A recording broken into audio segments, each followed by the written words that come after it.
There's been mud on my soul, there's been anger inside me, there's still unforgiven deeds that now it's time to free. I've been trapped inside so long, don't remember how to live, how much of life has passed me by as I slept inside my dreams. Oh yes, sip the waters too, let them wash all over you. Here you are at last, free yourself from past and walk into the new. Be guided by what's true, causing no one harm, least of all. Om Namah Shivaya Gurave Sat-Chit-Ananda Murtaye Nishprapanchaya Shantaya Niralambaya Tejase.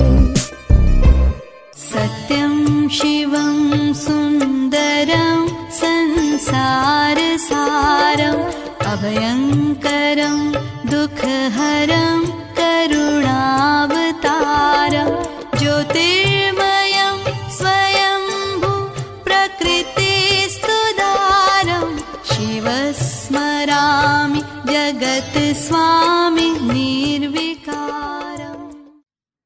Om Shanti. One song can spark a moment. One flower can wake the dream. One tree can start a mountain, a forest. One bird can herald spring. One smile begins a friendship. One hand claps lifts a soul. One star can guide a ship at sea. One word can frame the goal. One vote can change a nation. One sunbeam lights a room. One candle wipes out darkness. One laugh will conquer gloom. One step must start each journey. One word must start each prayer. One hope will raise your spirits. One touch can show your care. One voice can speak with wisdom. One heart can know what is true.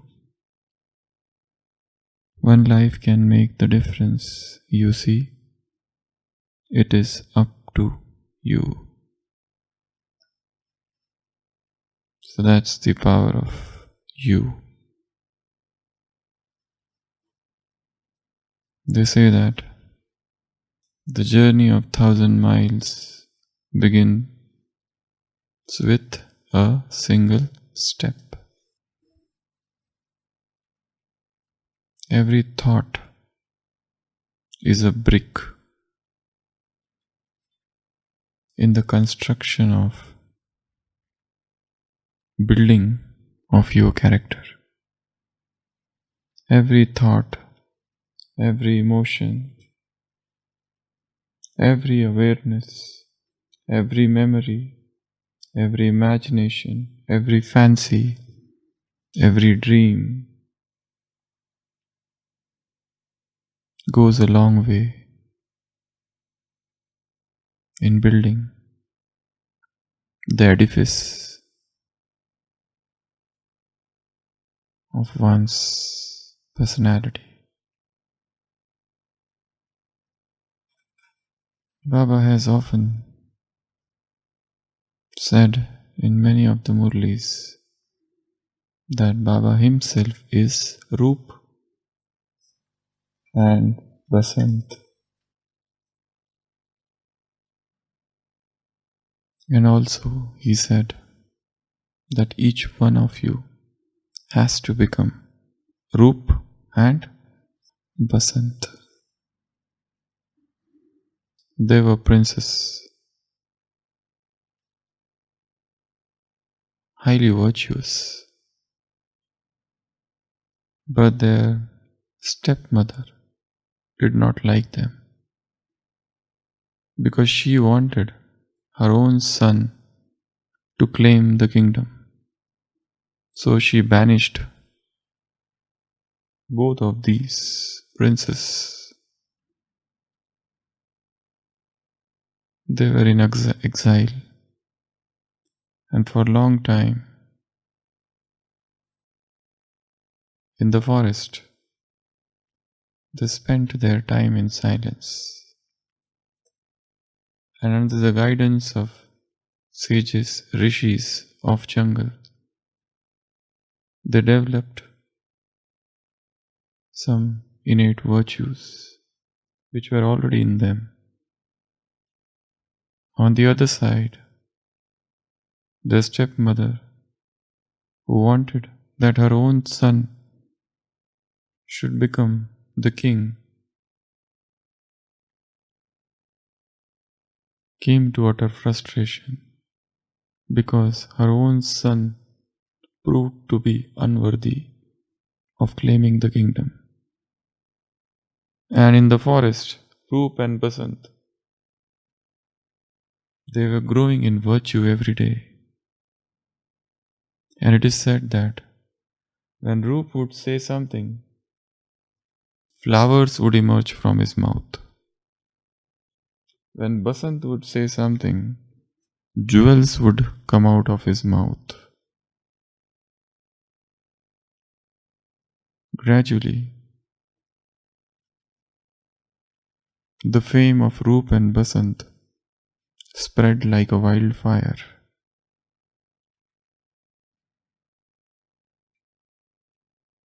And people recognized their worthiness.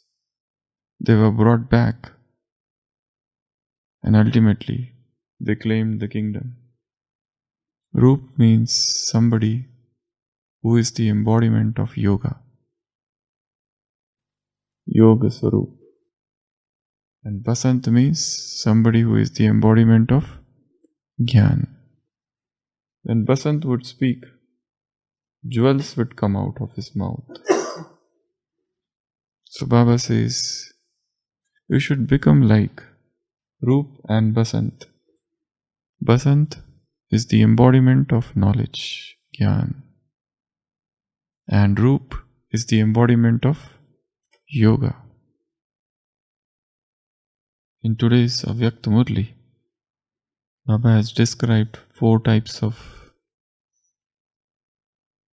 cleanliness.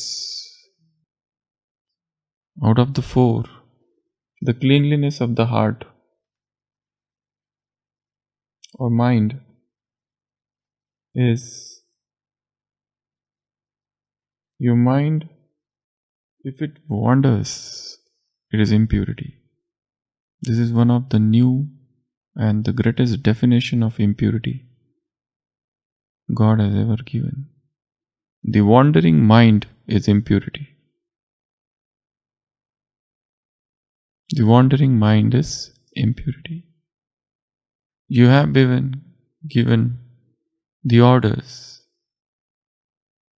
Your mind should engage in me, man manabhav, become Roop, or engage it in world service, become Basant. So don't think that there are no vices anymore in my mind, so I am pure. The wild wanderings of the mind is impurity.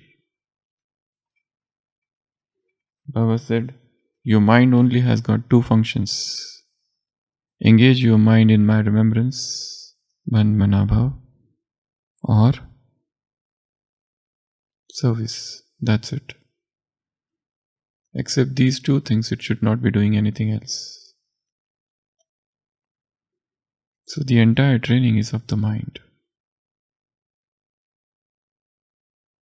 Clean mind, pure mind, the mind of a holy swan. So Baba wants us to become yogi and Baba wants us to become jnani. Often we have heard in Murli that Baba says, I love jnani children. And what about yogis? I love those who are jnani.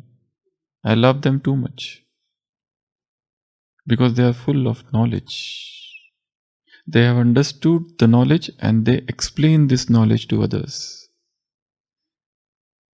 Often Baba gives the example of Brahma himself, that Brahma Baba kept on relating knowledge till the last day of his life. So Jnani, Baba loves. And what about Yogi? He is the very embodiment of the Father. He is my own image. Baba says, he is my image. He is the very embodiment. He is me. It is such a beautiful thing that after Brahma became Avyakt, there is a great difference in the Sakar Murlis and Avyakta Murlis. In Sakar Murlis, the glorification of Brahma is not that much about his activities, especially his actions. The glorification is about God is coming into the body of Brahma.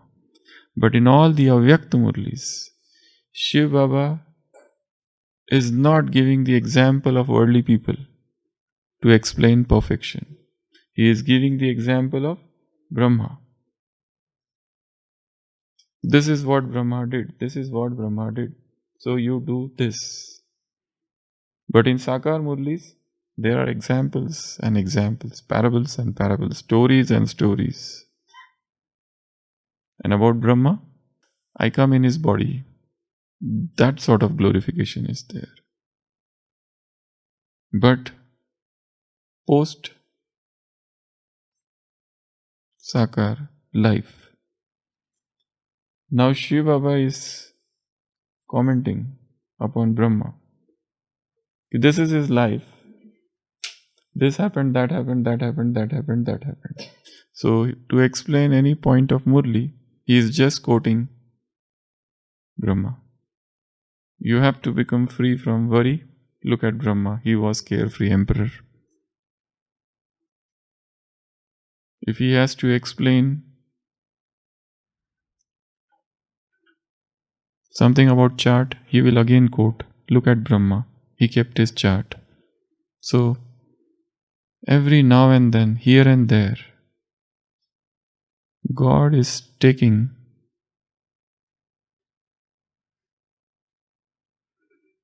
examples from the life of Brahma. So we have to become Jnani and we have to become Yogis. In today's Avyakta Murli in Blessing, Baba has given the definition of a yogi. Who is a yogi? Who is free, who is mukt. He has destroyed all those things that bind him, all the reasons of unhappiness and sorrows. That is a real Jnani. Jnani is somebody who has penetrated his subconscious mind and seen everything, what is happening inside.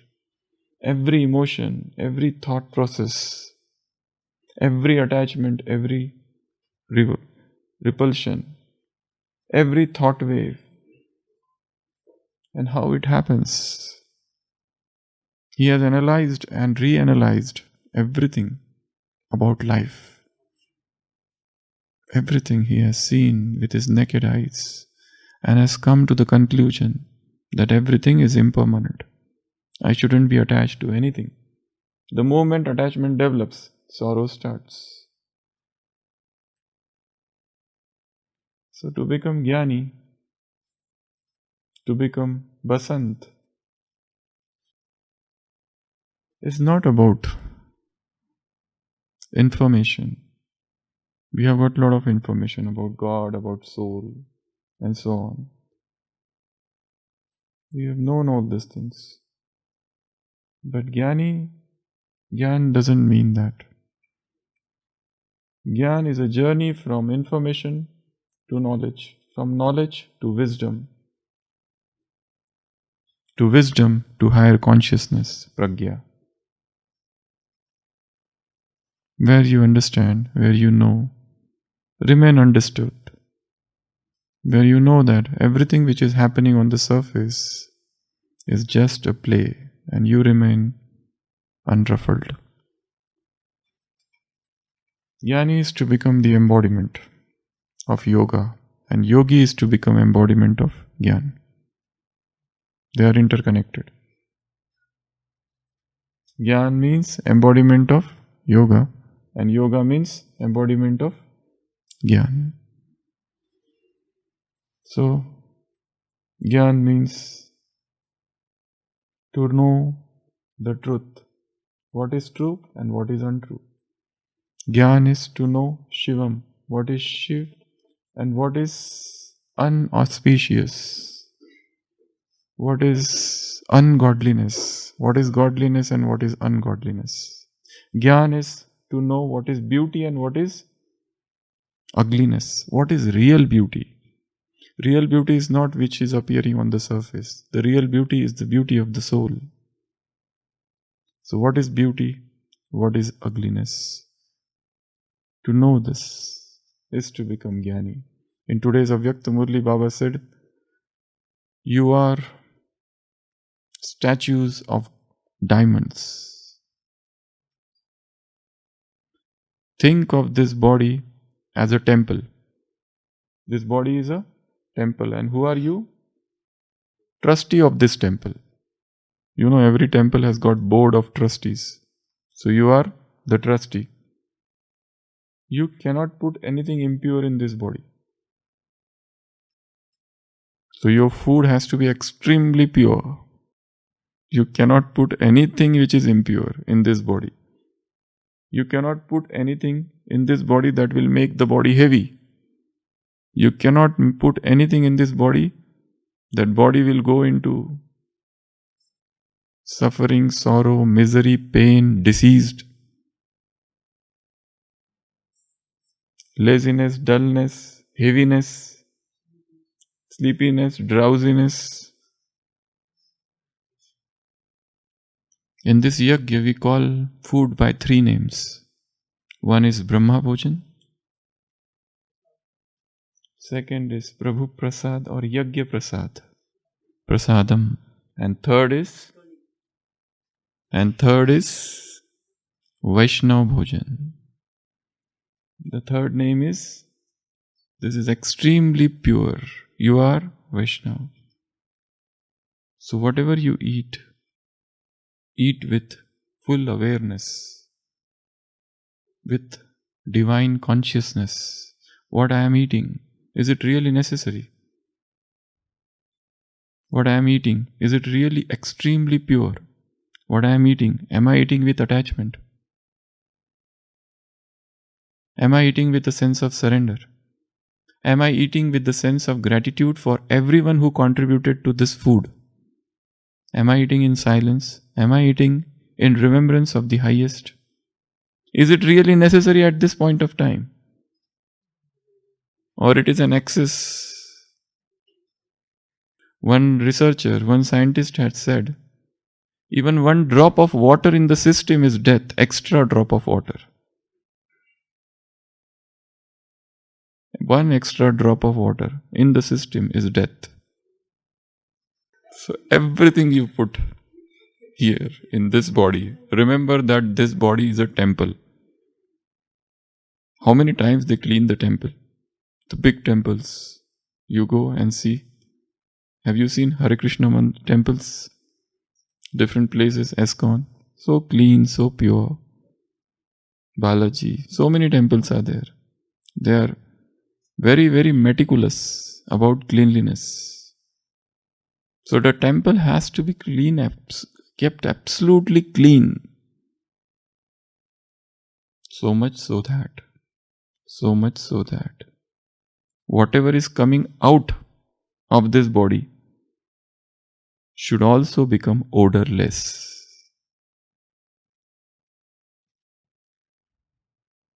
Should become odorless. When you move into the journey of pure food, you come to a point, you realize, you come to feel that whatever is waste which is coming out of the body, it is without any odor. It's so pure. So, Jnani is to know what to eat and what not to eat, how much to eat and how much not to eat, when to put a full stop. Jnani is to know all your addictions, to debunk all the myths that you are carrying. You know, there was one Dadi, Kamal Sundari. Have you heard of her? She says, I have undergone 4 births. My first birth, Laukik birth. Second birth, when I got married. That was the second birth. Third birth, when I came to Baba. And I got a new birth. And what is the fourth birth? Fourth birth, Dadi Kamal Sundari. Fourth birth. Baba had kept her in the trance-like stage for 1.5 months. She was as if the princess of Satyuga. She was in one room only. She forgot her name, she forgot everything. She used to tell, if she were asked, who is this, who is that brother? She would tell the names of Golden Age, or whether he is a king or a servant. And what was her food for 1.5 months? 1 or 2 teaspoons of milk once or twice a day. Everybody was shocked how she is surviving for 1.5 months on just 1 or 2 teaspoons of milk and once or twice a day. That was miraculous. She says this was my 4th birth. Baba gave me experiences of golden age, how the things would be there, and how she was detached from the body and this world. And later on she says that when Baba sent her for service and she reached Abu Road, she felt, who are these people? This vicious people, their drishti, vritti is so impure. She could not tolerate, because she has lived in this 1.5 months in a trance-like stage in golden age, extremely pure, away from this world. So Jnani is to know what is the requirement of body. Jnani is to know the tendencies of the mind, the wanderings of the mind. Jnani is to know your relationships, how pure they are, how light you remain, how much the element of contentment is then in your relationships. This is to become holy Hans. This is to become holy Swan in today's Avyakta Murli. So Baba wants us to become Jnani. Jnani means the one who knows the Satyam, the Shivam and the Sundaram. Yogi means who is in tune with this Satyam all the time. The highest truth, the ultimate truth, the only truth. Who is Shiva? To be in tune with him. Roop is to become yogi. To become yogi is to become embodiment of Satyam. Be in touch with Shivam all the time and let those purity rays, those beautiful rays, those rays of beauty upon you all the time. So become Roop and become Basant. If you become Roop, automatically you will become Basant. And if you become Basant, automatically you will become Roop. So they are interconnected with each other. So follow any path. Ultimately you reach the same goal. The path of knowledge and the path of yoga. Path of knowledge ultimately takes you towards reading books, reading Murli, writing, churning, speaking, telling others, and then gradually from reading, from Gyan, you enter into the stage of Magan. Magan means lost in knowledge. And that stage of Magan ultimately takes you towards thoughtlessness.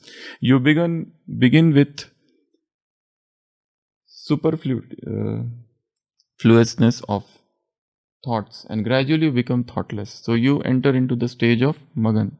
Magan means to get lost. And in the stage of yoga, again you begin your journey with thoughts, with words, and gradually you enter into that stage of silence.